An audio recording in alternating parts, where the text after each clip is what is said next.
সুপ্রিয় দর্শক বন্ধুরা সবাই কেমন আছেন? আশা করছি যে যেখানে আছেন অনেক ভালো আছেন। দর্শক বন্ধুরা ফাইনালি চলে এলো স্যামসাং গ্যালাক্সি S22 সিরিজ। আর এই সিরিজে থাকছে তিনটি ফোন, স্যামসাং গ্যালাক্সি S22 এবং S22 প্লাস এবং সবশেষে থাকছে স্যামসাং গ্যালাক্সি S22 আলট্রা। আজকের ভিডিওতে আমরা মূলত Samsung Galaxy S22 ultra 5G এই ফোনটি নিয়েই কথা বলবো।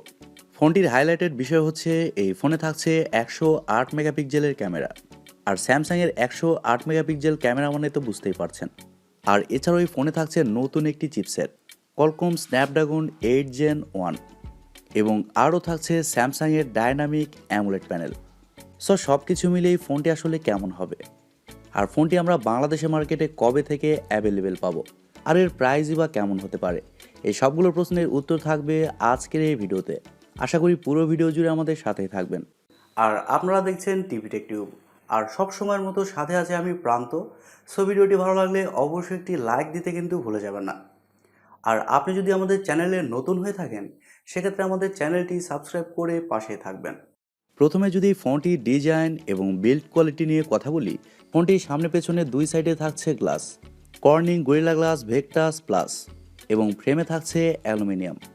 তবে ফোনটি কিন্তু যথেষ্ট ভারী এবং মোটা, কারণ এই ফোনটির থিকনেস করা হয়েছে 8.9 মিলিমিটার এবং ওজন করা হয়েছে 228 গ্রাম। যার কারণে আপনারা যারা একটু ছোট এবং লাইট ওয়েট ফোন বেশি পছন্দ করেন তাদের জন্য এটি একটি ব্যাড নিউজ হতে পারে। আর ফোনটির রেয়ার সাইডের ক্যামেরা মডিউলে কিন্তু কিছুটা পরিবর্তন আনা হয়েছে। ক্যামেরার সেন্সরগুলো একটু ভেতরের দিকে রাখার চেষ্টা করা হয়েছে। আর এর কারণে যারা ক্যামেরা বাম্পের জন্য বিরক্ত হন তারা কিন্তু আর বিরক্ত হবেন না। আর ফোনটির সামনে আসলে আপনারা পেয়ে যাচ্ছেন একটি ফুল ভিউ ডিসপ্লে, যেখানে কাট আউটের মাধ্যমে বসানো থাকছে সেলফি ক্যামেরাটি। আর ভালো ব্যাপার হচ্ছে ফোনে থাকছে ইন ডিসপ্লে ফিঙ্গারপ্রিন্ট সেন্সর, যা খুবই ফাস্ট এবং অ্যাকুরেট বলে জানতে পেরেছি। তবে স্যাডলি এই ফোনটিতে 3.5 মিলিমিটার হেডফোন জ্যাক থাকছে না। আর এছাড়াও এই ফোনটিতে আপনারা শুধুমাত্র 2টি সিম কার্ডই ব্যবহার করতে পারবেন। এক্সটার্নাল কোনো ধরনের মাইক্রো এসডি কার্ড এই ফোনটিতে ব্যবহার করতে পারছেন না। এত দামি একটি ফোন, তারপরেও কত কিছু পাচ্ছি না, ভাবতে একটু কষ্ট লাগে। ফোনটি আপনারা বেশ কয়েকটি কালারে পেয়ে যাবেন, যেমন black, white, green, red, blue ইত্যাদি। এইবারে যদি ফোনটির ক্যামেরা নিয়ে কথা বলি তাহলে এখানেও থাকছে বিশেষ আকর্ষণ, কারণ এই ফোনটির ব্যাক সাইডে থাকছে 5টি ক্যামেরা, যার মেন সেন্সর হিসেবে থাকছে 108 মেগাপিক্সেলের একটি ওয়াইড সেন্সর, যা 1.8 অ্যাপাচার। আর এখানে কিন্তু আপনারা ওআইএস এর সাপোর্ট পেয়ে যাচ্ছেন, মানে অপটিক্যাল ইমেজ স্টেবিলাইজেশন। এবং সেকেন্ডে থাকছে 10 মেগাপিক্সেলের একটি পেরিস্কোপ টেলিফটো সেন্সর। আর থার্ডে থাকছে 10 মেগাপিক্সেলের একটি টেলিফটো সেন্সর, এটা কিন্তু পেরিস্কোপ না। আর এছাড়াও এই ফোনটিতে আরও 2টি অন্যান্য সেন্সরও থাকছে। আর ফোনটির ব্যাক ক্যামেরা দিয়ে আপনারা সর্বোচ্চ 8K-তে শ্যুট করতে পারছেন এবং 4K-তে 60 FPS পর্যন্ত শ্যুট করতে পারছেন। আর ফোনটির ব্যাক ক্যামেরার ফিচার হিসেবে থাকছে এলইডি ফ্ল্যাশ, অটো এইচডিআর এবং প্যানোরামা। আর ফোনটির সামনে আসলে আপনারা পেয়ে যাচ্ছেন 40 মেগাপিক্সেলের একটি ওয়াইড সেন্সর, যা 2.2 অ্যাপাচার।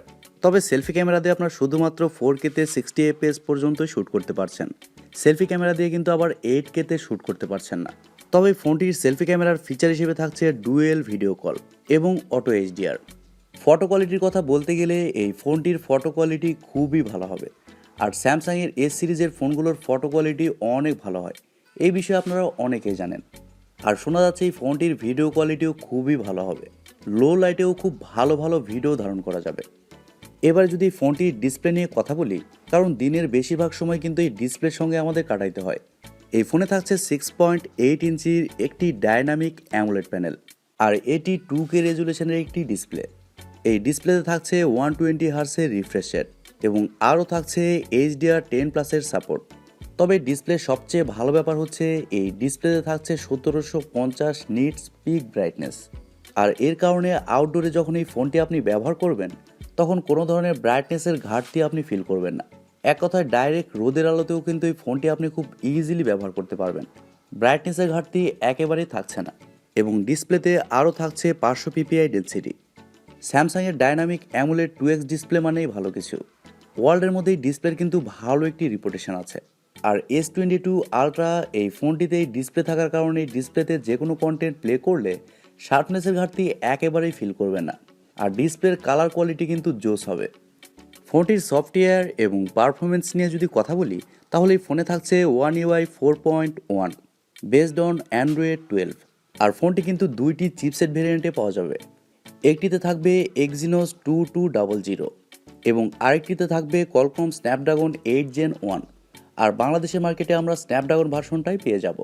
আর এটি একটি 5G চিপসেট, যা 4 ন্যানোমিটার আর্কিটেকচারে তৈরি করা একটি অক্টা-কোর প্রসেসর। আর ফোনটিতে এছাড়াও জিপিইউ হিসেবে থাকছে Adreno 730।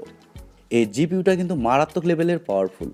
আর এর কারণে ফোনটিতে যে কোনো হাই লেভেলের গেমস আপনারা একেবারে হাই সেটিংসে খেলতে পারবেন। গেমস খেলার সময় কোনো ধরনের ল্যাগ বা ফ্রেম ড্রপ কিন্তু একেবারে হবে না, এটি গ্যারান্টি দিয়ে বলতে পারছি। আর এছাড়াও মাল্টিটাস্কিং বা অন্যান্য সব ধরনের কাজই কিন্তু এই ফোনটিতে খুব ভালোভাবে করতে পারবেন। কারণ এই ফোনটি কেনার জন্য আপনাকে একটি কিডনিও বিক্রি করতে হতে পারে। বাংলাদেশের মার্কেটে এই ফোনটি একটি ভেরিয়েন্টেই পাওয়া যাবে, 12 জিবি র্যাম 256 জিবি রোম, যার স্টোরেজ টাইপ হিসেবে থাকছে ইউএফএস 3.1 এবং র্যাম টাইপ হিসেবে থাকছে LPDDR5X। তার মানে বুঝতেই পারছেন এই ফোনটির পারফরমেন্স আসলে কতটা বেটার হবে। আর এছাড়াও এই ফোনটিতে ওয়াইফাই, ব্লুটুথ, জিপিএস, এনএফসির মতো আরও অনেক ফিচার থাকবে এবং ইউএসবিতে থাকবে ইউএসবি টাইপ সি 3.2, যার কারণে এই ফোনটিতে টাইপ সির মাধ্যমে আপনি খুব দ্রুত ফাইল ট্রান্সফার করতে পারবেন। ফোনটির ব্যাটারি এবং চার্জার নিয়ে যদি কথা বলি, তাহলে এই ফোনে থাকছে 5000 mAh-এর একটি ব্যাটারি। আর ফোনটিকে চার্জ করার জন্য থাকছে 45 ওয়াটের একটি চার্জার, যার মাধ্যমে এই ফোনটিকে আপনি আধা ঘন্টার একটু বেশি সময়ের মধ্যে চার্জ করতে পারবেন, তবে 1 ঘন্টার কমেই। এবারে আসা যাক মেন পয়েন্টে, এই ফোনটি আমরা কবে এবং কেমন প্রাইস পয়েন্টে বাংলাদেশের মার্কেটে পাবো। ফোনটি বাংলাদেশের মার্কেটে এই মাসেরই শেষের দিকে সকল জায়গায় অ্যাভেলেবেল পাবেন। এক কথায় স্যামসাংয়ের সকল ধরনের আউটলেটে এই ফোনটি কিন্তু আপনারা পেয়ে যাবেন। আর ধারণা করা হচ্ছে এই ফোনটির প্রাইস হতে পারে 1,05,000 থেকে 10,000। তবে প্রাইজের ব্যাপারটা কিছুটা কম বেশি কিন্তু হতেই পারে। প্রাইসটা যখনই জানতে পারবো স্ক্রিনে শেয়ার করব। এখন কথা হলো, এত টাকা দিয়ে কি এই ফোনটা কিনা আমাদের ঠিক হবে?